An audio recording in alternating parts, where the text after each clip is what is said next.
Land ఓనర్‌ని convince చేసి మరీ టోర్నమెంట్ పెడుతున్నాం మామ. సో హాయ్ అన్న అందరికి. పొద్దున్నే లేచి దవడకు బ్రష్ చేసి చాయ్ లప్పాలేసి అవి కడుపులేసి చక్కగా గ్రౌండ్ కడికి అయితే బయలుదేరిపోయినా. అసలు మాకు క్రికెట్ ఆడుకోవడానికి గ్రౌండే లేదు. ఇది వచ్చి మా విలేజ్ వాళ్ళ ల్యాండ్. దీనైతే టోర్నమెంట్ కోసం అని మేమైతే పర్మిషన్ తీసుకోకుండా క్లీన్ చేయించినాం. తర్వాత ల్యాండ్ ఓనర్ వచ్చి ఇక్కడ టోర్నమెంట్ పెట్టద్దని ఆర్డర్ ఇచ్చిండు.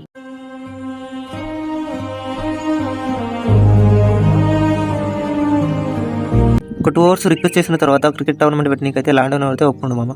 ఈ టోర్నమెంట్ వచ్చేసి 16th నుంచి అయితే మేమైతే అనుకున్నాం. టోర్నమెంట్కి ఎక్కువ టైం లేదని చెప్పేసి మట్టి అయితే తెప్పించి పిచ్ అయితే రెడీ చేస్తున్నాం. ఈ టోర్నమెంట్లో ప్లేయర్స్ వచ్చేసి విలేజ్ టు విలేజ్ ప్లేయర్సే ఆడాలి. ఈ టోర్నమెంట్ ఎంట్రీ ఫీజు వచ్చేసి 1000 రూపీస్ ఓన్లీ. లాస్ట్ ఇయర్ అయితే ఫైనల్ అయితే మా టీం అయితే ఓడిపోయింది, కానీ ఈసారి కప్పు మంది. ఈ టోర్నమెంట్ కి స్పాన్సర్ వచ్చేసి మా విలేజ్ సర్పంచ్. ఫస్ట్ ప్రైజ్ వచ్చేసి 20,000, సెకండ్ ప్రైజ్ వచ్చేసి 10,000. బౌండరీ లైన్ కోసం అని జెండా రెడీ చేసి పాతేసినాం. ఈ మామూలు అయితే పిచ్ రెడీ చేసి వైట్ లైన్స్ అయితే గీసేసి గ్రౌండ్ అయితే రెడీ చేసేసారు. మేము గ్రౌండ్ క్లీన్ చేస్తుంటే గుట్లు అయితే కనిపించినాయి. దేని గురించి మీకు తెలిసి కామెంట్ చేయండి. వీడియో నచ్చితే లైక్ కొట్టి షేర్ కొట్టి మామ. ఇంకో వీడియోలో కలుద్దాం.